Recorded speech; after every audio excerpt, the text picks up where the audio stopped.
Iron Man 3, a film everyone agrees is better than the last one, and that's about it. People are split about whether or not this is actually a really good, entertaining film, but once again, it almost doesn't matter because it stars the person you all come to see, Robert Downey Jr. I'm beginning to think you can put this guy as Tony Stark in Batman and Robin, and he would somehow still make it work. But with that aside, does the film actually work as a whole? Well, it depends on the point of view you're coming from. Okay, so Tony Stark is back in his hometown after the events of the Avengers. One major downside though is that now he's getting panic attacks. Yeah, kind of out of nowhere, they try to explain it, that yeah, if you go through this you might get panic attacks too, but I don't know, isn't that a little strange that Tony Stark is getting this? I mean, this is a guy that survived terrorist attacks, he had to replace his heart with this metal light thingy. I know they're trying to add this layer of realism, but that seems a little odd. But whatever, he's being threatened by the terrible Mandarin, the leader of a terrorist organization that vows to take him down.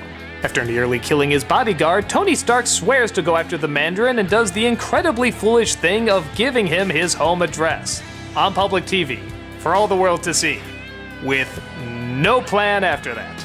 And, big friggin' shock, the Mandarin comes after him and blows the house up. This may be the single dumbest thing a superhero has ever done. There's other good things in the movie, I'm gonna get to it, but I just wanted to go on record saying that is probably the stupidest thing in the Marvel Cinematic Universe. So Tony is separated from the world and befriends a small child who tries to get him back on his feet. Along the way, discoveries are made, secret plans are revealed, and of course, even more action and crazy technology starts to get going. Okay, so let's once again talk about the good stuff. The action in both Iron Man movies seemed very minimal and didn't always play that much to the strength of the plot. Here, it's a lot better. There's not only a wide variety of different action scenes going on, but they're incredibly creative, incredibly funny, and don't seem pointless. Each one advances the story somehow.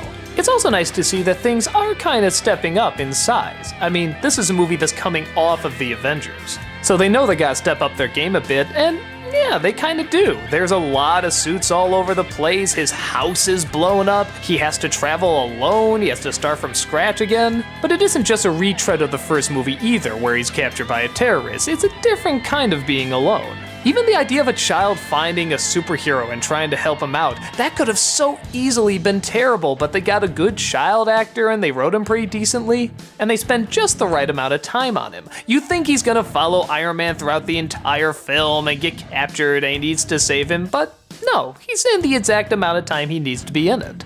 But yeah, let's get to the bad stuff. Besides from, like I said, the dumbest move ever done in a Marvel movie, there's this great excitement to see Ben Kingsley as this terrorist fellow, this Mandarin guy.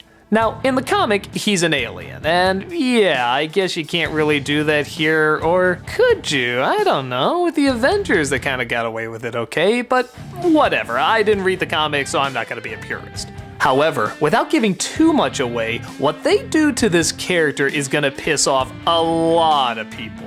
This is like the dance in Spider-Man 3 or what they did to Deadpool and Wolverine. This is a complete slap in the face to a character.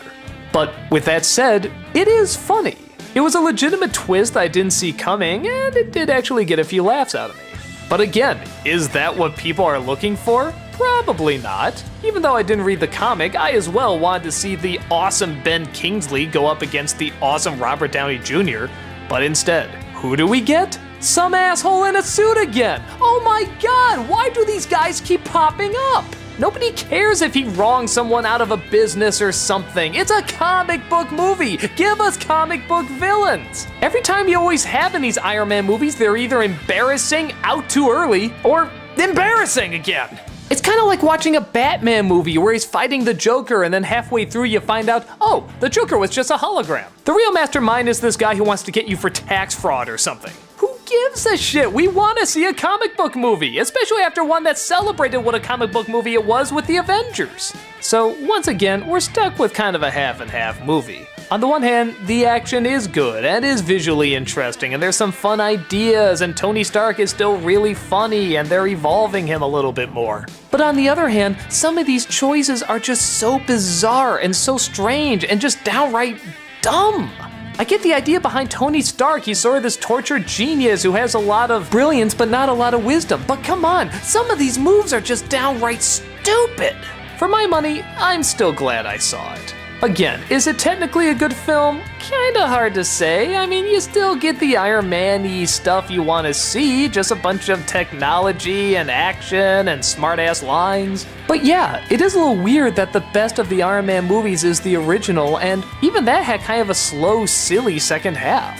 So yeah, I'm glad I saw it. I just wanted to see Iron Man do what Iron Man does, and I was fine with it. But any die-hard fans that are looking for that big Iron Man movie, like the big mano-y-mano fight and such, are probably gonna be disappointed when they see what it's building up to.